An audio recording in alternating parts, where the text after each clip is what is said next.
When I saw you in the club, baby girl, I was so crazy. Few minutes later, I saw this shawty next to my Bentley cool. I won't lie that we share the same bed, but I was lazy. You a beautiful girl, having your machines is like it flew to me.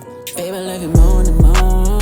Pressure when the day cold. Chola Tira is a unicorn. That time you playing poor. Baby, I love you more and more. Pressure when the day cold. Hello guys, and welcome back to FOSS Institute. Ever since I decided to rebrand my company just like Elon Musk just hit it on Twitter to xvideos.com. That's exactly what I did. Sorry. I mean x.com. X.com. That's what I meant. So that's exactly what I did from NCH Software Academy to FOSS Institute, and we both have black backgrounds. Yeah, maybe I may be a millionaire if you guys can share this one, like and subscribe. Maybe, who knows? So boom, I'm back again with another video. It's been a while ever since I dropped a MixPad tutorial, and today that's exactly what I decided to do. And today decided to I've been listening to Lil Tjay though for the past 2 weeks, and I really like the project. I love that, the project, how it sounds like, and it actually remind me of the song that I did 3 years ago with one of the artists, with one of the few artists I used to work with, who goes by the name of King Hoster. And I decided, okay, let me just try to break down that song actually. And yeah, likely I managed to find the project, and this is all the effects I decided to add. And just to be honest, it was 3 years ago. It was 3 years ago, and it is totally different from the way I actually produce right now. But there are some of the key things that I would like to highlight on this one. So one of the few things that you notice, I usually don't start with the compressor, but for this specific song I decided to start with the compressor. The reason being, on this specific song I decided to start with the compressor, it is because a compressor comes in the form of a saturation and a distortion. So after I re-listened to the song, then I decided to listen to it when the song is raw. I noticed that the artist was not loud on the song. That's why I decided to use a compressor. So I wanted the vocals to be a little bit distorted. At the same time, I wanted the vocal to be saturated. That means I wanted the vocals to sound a little bit louder. Then after that, I had a deesser. So for this specific song, I was going for a little bit of a crispy sound, of which means a very harsh or smashed sound. That's all the kind of the sound that I'm going for. But at the same time, I wanted it to be very smooth, because this is a love song. I don't want a very harsh song on the love song. So I decided, okay, to what about I put a deesser before anything and try to minimize those harsh s sounds on the song. Then after that, I decided to put G snap, of which G snap is more of an it's more you can call G snap audio tune, because it does the same thing. It pitch corrects the vocals, or the syllables, or the vocals which are not in key. So it tried to recorrect the vocals which are not in key. This the simplest form I can explain what G-Snap does. Then I came straight to distortion. So as I already mentioned, I was going for a kind of a smashed sound, a very crispy sound. So I had to put a little bit of a distortion. So what is a crispy sound without a distortion? There's no way. There's no way. So you'll see a lot of people or other producers who will teach you how to sound, how to get a sound which is similar to Travis Scott. They will always mention the distortion, because the distortion give you that a little bit of a crispy sound, that kind of a sound Newman U87 or Sony C800G or G800C, something like that. It has a little bit of a high end. So yeah, then after I noticed that, okay, I put a distortion because I wanted my sound to be a little bit loud, and I wanted my song to be a little bit distorted, but not very distorted. As you can see my settings, I decided like to drop my distortion very very low. It's not like this. It's very very very low. Then after that, I decided to go straight. I had a dehazer towards the end. I just decided to click Control Undo, and it took my dehazer. I had a dehazer around here. I had it has around here, but I don't know how it sounded. But I'll explain why I had like the hazard towards the end. Then I had a graphic EQ. This is not an EQ that I'm using right now, but it is an EQ that I was using. But I will just skip at it. I'll explain graphic EQ when I'm explaining this dehazer, because they are going hand in hand.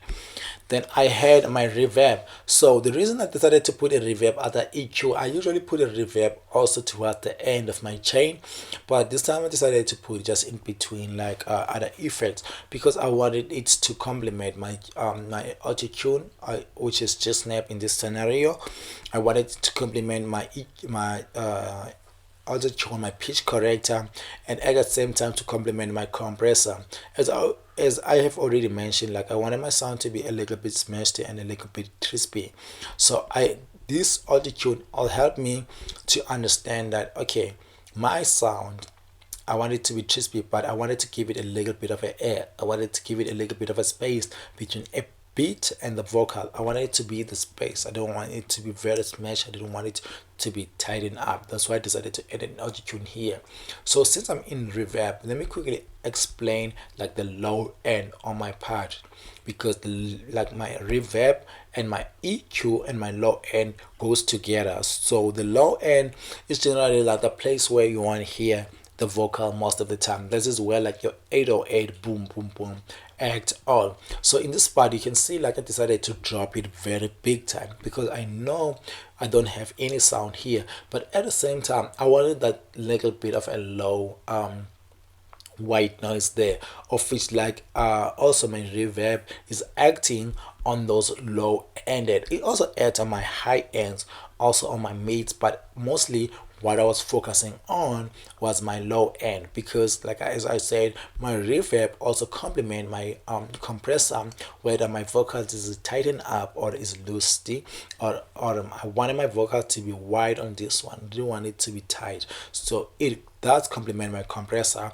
It also complement my EQ, because the EQ is how loud the song sounds like. It plays a role in how your song actually sounds like. So yeah, then I'll go to the chorus. I won't go deep to the chorus, what the chorus is, but in simple terms, what the chorus does is just like try to add another layer of your vocal. If you're saying like NCH, and so it'll just try to add a layer on top of that. So it depends like how you set it, how many layers that you need your vocals to have. Sometimes you can also use it like an effect in the form of a flangers whatsoever, depending on how you set it. So that's why like I decided to put a chorus, because I didn't want to have maybe for this song we didn't have like we didn't do any vocal copying, which means like we didn't have many vocals. We didn't have like the first vocal, the second vocal, the third vocal. So that's what the chorus was trying to do. It was trying to emulate those many different layers of the vocals. Then towards the end I had my dehazer. I said I will explain like the EQ when I arrive on the dehazer. So I decided to put the dehazer. Before I go to the dehazer, let me quickly jump to the EQ on the mid section. So in the mid section, I usually have my EQ, which is visual EQ. The visual EQ you'll notice me. Let me quickly go to the visual EQ. And you'll notice me when I'm dealing with the visual EQ around this area. I'll just drop it like this. So this is a place where like you'll find a lot of your ceiling pings, like your air sounds, your ears, your whatsoever. So this is where you'll find them. But in my graphic EQ, I cannot do that. I cannot like say I want to lower this specific frequency spot. So when I was increasing my mids, I decided to increase everything on my mids, including like that hash sound on 5000K and 5K. So that's why like the heads I was trying to do, I did notice, okay, there's so much noise, there's so much noise, there's so much s sound in this area. So how can I drop them without adding like the second EQ? I decided, okay, let me just add a dehazer. I hope guys I was not working fast on this one. And the last thing that I didn't explain is like the highs. Why do I have the highs? Because I wanted my vocals to be a little bit crispy. As I already mentioned, I want my vocals to be crispy, but I don't want them to be super crispy. That's why I have the highs. And another thing, I wanted my song to sound very low. I didn't want my song to boom boom boom. So I wanted like the audience, I wanted the listener to vibe on the beat. I wanted to feel the beat straight to their heart. Although like the vocals was there, the vocal was just there to complement like the artist.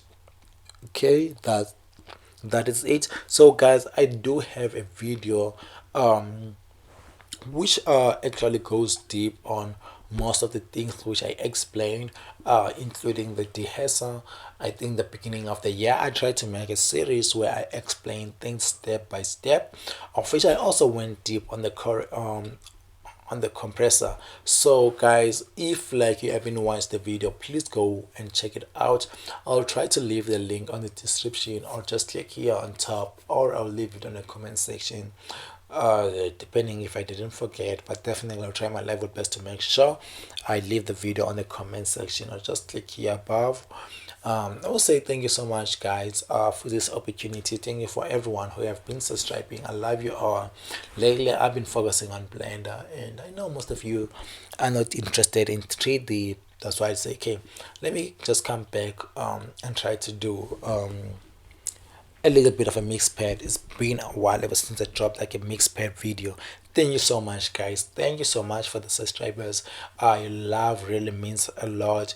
Please don't forget to subscribe, and I'll see you on the next one. If you want me guys to explain anything, if you want me to explain anything, maybe let's say like you want me to explain the dehazer and the GH step on how they are related, please do leave the comment, or how like I put the dehazer in the beginning and the dehazer just here, just like the same in the beginning. Please leave me the comment in the please leave me the comment so that I can see what you guys want me to do, and I'll try my level best to do it within 7 days. I promise I'll drop the video within 7 days. But yeah, thank you so much guys, thank you so much guys for coming through and watching the video. It really means a lot. By the time you're watching this video, maybe I will be on 1.3k subscribers, which really means a lot. Like 1,000 people watching my videos, that means a lot. Thank you so much guys, thank you so much, it really means a lot. Please don't forget to leave a comment so that I can know what I should do next. I'll see you on the next one guys. Feel blessed.